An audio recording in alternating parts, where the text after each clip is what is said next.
ये वो मनाजिर हैं जहां पर पीटीआई के 2 एमएनएस को गिरफ्तार करके ले जाया जा रहा है। ये एमएनएस वो हैं जो कि उस हुजूम के साथ मौजूद थे पीटीआई के कारकुनान के, जिन्होंने सिंध हाउस का गेट तोड़कर अहाते में अंदर दाखिल हुए और अब इन दोनों एमएनएस को गिरफ्तार कर लिया गया है।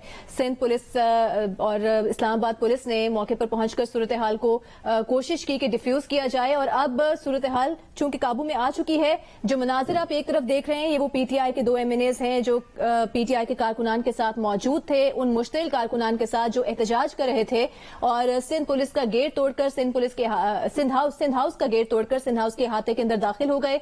वहां पर पुलिस और पीटीआई के कारकुनान आमने सामने आ गए। उसके बाद पुलिस कामयाब हो गई इन मुजाहिरीन को सिंध हाउस से बाहर निकालने में। विफाकी वज़ीर दाखिला शेख रशीद से भी हमारी बात हुई। उनका कहना था कि उन्होंने ऑर्डर्स दिए हैं कि इन मुजाहिरीन को और इन 2 पीटीआई के एमएनएस को गिरफ्तार कर लिया जाए। 10 से 12 मुजाहिरीन और ये 2 पीटीआई के एमएनएस हैं, इन्हें गिरफ्तार कर लिया गया है। अब से कुछ देर पहले रहनुमा पीपल्स पार्टी शर्जील मेमन ने भी मीडिया से गुफ्तगू की है। उनका ये कहना है ये जो कुछ हुआ है ये शेख रशीद की इमा पर हुआ है और उन्होंने विफाकी वज़ीर दाखिला शेख रशीद के इस्तीफे का मुतालबा किया है। नुमाइंदा जियो न्यूज आमना आमिर ने हमें ज्वाइन किया है। आमना, इस वक्त आप कहाँ मौजूद है, क्या मनाजिर देख रही हैं? आंखों देखा हाल शेयर कीजिए हमसे। जी बिल्कुल, इस वक्त मैं सिंध हाउस के बाहर मौजूद हूँ। अभी कुछ चंद ही लम्हे पहले शर्जील मेमन साहब ने जो है प्रेस टॉक की है और उन्होंने मुतालबा भी किया और उनका इल्जाम भी उन्होंने वफाकी वज़ीर दाखिला पे लगाया है। और सूरत हाल ये है कि जो तहरीक इंसाफ के कारकुन आए थे जिनमें सिंध हाउस में दाखिल हुए, उसके बाद इस्लामाबाद पुलिस आई और उनकी गिरफ्तारियां की। तकरीबन 10 से 15 कारकुन गिरफ्तार हुए। उसके अलावा 2 एमएनए जो हैं फहीम खान और अताउल्लाह को इस्लामाबाद पुलिस ने गिरफ्तार करके थाने ले गई है। और यहाँ पे ये मैं बताती चलूँ कि ये जो सिंध हाउस है ये रेड जोन में आता है और अगर आप यहाँ पे आना चाहें तो आपको सिर्फ सिंध हाउस तक आने के लिए ना सिर्फ आपको इस्लामाबाद में इंटर के बाद कई नाकों से गुजरना पड़ता है, बल्कि आपको रेड जोन में आने के लिए डी चौक से आके आप आगे आते हैं तो आपको नाके का करना पड़ता है। उसके अलावा जो है होटल है एक बड़ा जो 5 स्टार मैरियट, उसके सामने भी नाका है। और ये ना सिर्फ रेड जोन है बल्कि इसके साथ देखा जाए तो पहले पंजाब हाउस है, बलोचिस्तान हाउस है, उसके बाद सिंध हाउस आता है, मिनिस्टर जो है कॉलोनी है सामने। तो ये इतना आसान नहीं है कि यहाँ पे किसी हर एक गाड़ी को आने दिया जाए, क्योंकि इस्लामाबाद पुलिस यहाँ खड़ी होती है और बाकायदा तौर पे चेकिंग करके गाड़ियों को आने दिया जाता है। लेकिन बदकिस्मती से जो आज पाकिस्तान तहरीक इंसाफ के कारकुन आए वो न सिर्फ यहाँ इंटर हो गए बल्कि सिंध हाउस के सामने भी पहुंच गए, जबकि यहाँ पे सिक्योरिटी इंतहाई सख्त होती है क्योंकि साथ ही जो चीफ जस्टिस का घर है और जजिस कॉलोनी भी है।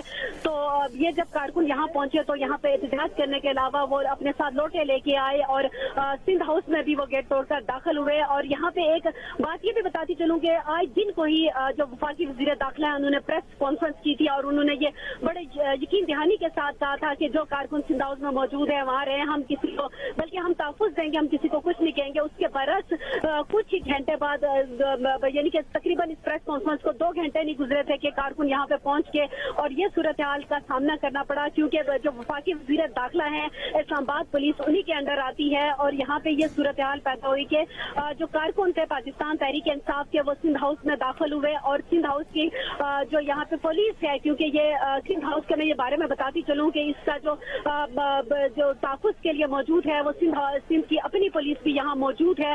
जैसे कि पाकिस्तान पीपल्स पार्टी के जो रहनुमा उन्होंने अभी अपनी स्पीच करते हुए कहा है कि हमारी पुलिस ना होती तो ये लोग बिल्कुल अंदर दाखिल हो चुके थे। तो ये सूरत हाल यहाँ पे रही है इस वक्त। ये सूरत हाल है, जमीयत उलमा इस्लाम के कुछ कारकुन आए थे, उन्हें पुलिस ने नाके से ही वापस भेज दिया और कहा कि अंदर हालात कंट्रोल कर लिए गए हैं, इसलिए आप वापस चले जाएं। जी अब्दुल क़य्यूम सिद्दीकी साहब भी हमारे साथ मौजूद हैं। अब्दुल क़य्यूम साहब, ये इतना हसास इलाका है जहां पर सिंध हाउस है और सिक्योरिटी बहुत सख्त होती है, कैसे ये इतनी तादाद में कारकुनान पहुंचने में कामयाब हो गए सिंध हाउस के बाहर?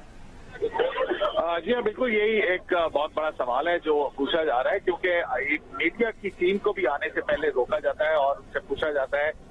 हम भी जो है वो सारी सिक्योरिटी का जवाब देने के बाद और आइडेंटिटीज दिखाने के बाद यहाँ पर पहुंचे। और इससे बड़ी और अहम बात जो है वो ये भी है कि यहाँ पर जो सारा कुछ हुआ, एक सिंध हाउस जो है वो एक सरकारी प्रॉपर्टी है। इस प्रॉपर्टी के ऊपर जिस तरह से हल्ला बोला गया, उसके बाद यहाँ पर जब ये सारा कुछ हो रहा था उस वक्त इस्लामाबाद पुलिस यहाँ पहुंची। उसने गो के जो है वो सिक्योरिटी के लिए अपनी लाइन्स लगाई, लेकिन उसके बाद जो यहाँ पर लोग थे उन्होंने इल्जाम लगाए कि उनके ऊपर अंदर से लाठी मारी गई थी, लेकिन पुलिस ने जो है उनके खिलाफ कोई इस तरह की कार्रवाई नहीं की। और इससे पहले अभी यहाँ पर फिदा साहब जो है वो यहाँ पर आए थे पुलिस के, हमने उनसे पूछा कि जब ये सारा कुछ हुआ क्या किसी के खिलाफ कोई कार्रवाई की गई है, तो उन्होंने अपने पुलिस वालों से पूछा कि ये किधर से आए थे, और ये कह के कि हाँ जी हम कर रहे हैं, और वो चले गए। और अब यहाँ पे अभी कुछ देर पहले शकील मेमन और दीगर एमएनए जो आगा रफीउल्लाह वगैरह हैं उन्होंने प्रेस कॉन्फ्रेंस की है, और उस प्रेस कॉन्फ्रेंस के अंदर उन्होंने ये इल्जाम लगाया कि सिंध हाउस के अंदर जो अरकान पार्लियामेंट हैं उनके अहले खाना भी मौजूद हैं, और ये जो कारकुनों को यहाँ लाकर हमला किया गया है ये एक दहशत गर्दी का हमला है कि रेड जोन के अंदर इस तरह के लोग आते हैं। उन्होंने ये भी कहा कि क्योंकि हमारे अहले खाना अंदर हैं, हमने अपनी क़यादत ने हमें तहम्मुल का कहा, इसलिए हमने कोई जवाब नहीं दिया। बसूरत दीगर हमने भी जो है वो बनी गाला का रास्ता जो है वो देख रखा है, और अगर आइंदा ये ऐसी हरकत की गई तो फिर किसी का घर भी महफूज नहीं होगा। पीपल्स पार्टी के 2 रुकन कौमी असेंबली भी जो है वो उन कारकुनों के साथ है जो हमला करने वाले थे।